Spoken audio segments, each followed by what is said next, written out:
ഉത്തരവാദിത്തങ്ങൾ പങ്കിടുക. അപ്പോൾ എല്ലാം ഞാനൊന്ന് ടച്ച് ചെയ്യണമെന്ന് വിചാരിക്കുന്ന ചില ആളുകളുണ്ടാവില്ലേ, ചില ഹെഡ്മാസ്റ്റർമാരൊക്കെ ആ സ്കൂളിൽ എല്ലാവരും പാര പണിതുകൊണ്ടിരിക്കുകയായിരിക്കും. അധ്യാപകന്മാരെന്നുള്ള അടുത്തുനിന്ന് മാറിയിട്ട് അധ്യാപകന്മാരാവും ഓരോരുത്തരും. എന്താ കാര്യം?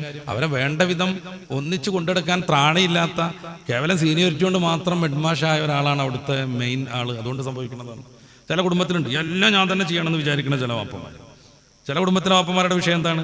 മക്കൾ പറയുന്നതിനെ തീരെ മാനിക്കൂല. മാനിച്ചാൽ ഞാൻ അവരെക്കാൾ താഴ്ന്നു പോകുന്ന അവർക്ക് വിചാരം വരും. മക്കൾ പറയുന്നതിനെ തീരെ മാനിക്കൂല.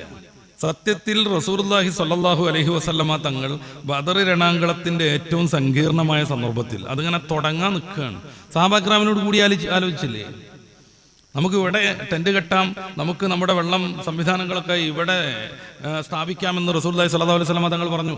ഒരു സഹാബി വര്യൻ റസൂലിന്റെ മുന്നിൽ വന്നിട്ട് ചോദിച്ചു, ഇത് അള്ളാഹുവിന്റെ വഹയി പ്രകാരമാണോ അതോ അങ്ങ് സ്വയം അങ്ങനെ തീരുമാനിച്ചതാണോ? റസൂലുള്ളാഹി സ്വല്ലല്ലാഹു അലൈഹി വസല്ലമ തങ്ങൾ പറഞ്ഞു, എനിക്കങ്ങനെ തോന്നി, ഇവിടെ നല്ലതെന്ന്. അദ്ദേഹം പറഞ്ഞു, എത്രയോ കൊല്ലം യുദ്ധം ചെയ്ത് പ്രാവീണ്യുണ്ട് എനിക്ക്. ഇവിടെ നമ്മൾ സ്ഥാപിച്ച് യാദൃച്ഛികമായി മഴ പെയ്തു പോയിട്ടുണ്ടെങ്കിൽ നമ്മുടെ ടെന്റും നമ്മുടെ സംവിധാനങ്ങളും മൊത്തം അഴുക്ക് നിറഞ്ഞ് നമുക്ക് ഉപയോഗിക്കാൻ പറ്റാതെയാകും. പിന്നെ നമ്മുടെ വെള്ളം നശിക്കും. നേരെ മറിച്ച് ബദറിന്റെ ആ ഒരിടത്ത് നമ്മൾ സ്ഥാപിക്കുകയാണെന്നുണ്ടെങ്കിൽ അത്ര പ്രശ്നം ഉണ്ടാവില്ല. റസൂലുള്ളാഹി സ്വല്ലല്ലാഹു അലൈഹി വസല്ലം തങ്ങൾ എന്താ തിരുത്താൻ വരുന്നു എന്ന് പറഞ്ഞിട്ട് ഒഴിവാക്കിയോ അദ്ദേഹത്തെ? എല്ലാം പറിച്ചുകൊണ്ടുപോയി അദ്ദേഹം പറഞ്ഞെടുത്ത് സ്ഥാപിച്ചു. കാരണം അദ്ദേഹത്തിന് ആ വിഷയത്തിൽ പ്രാവീണ്യം ഉണ്ടെന്ന് മുത്ത് റസൂലിന് മനസ്സിലായി.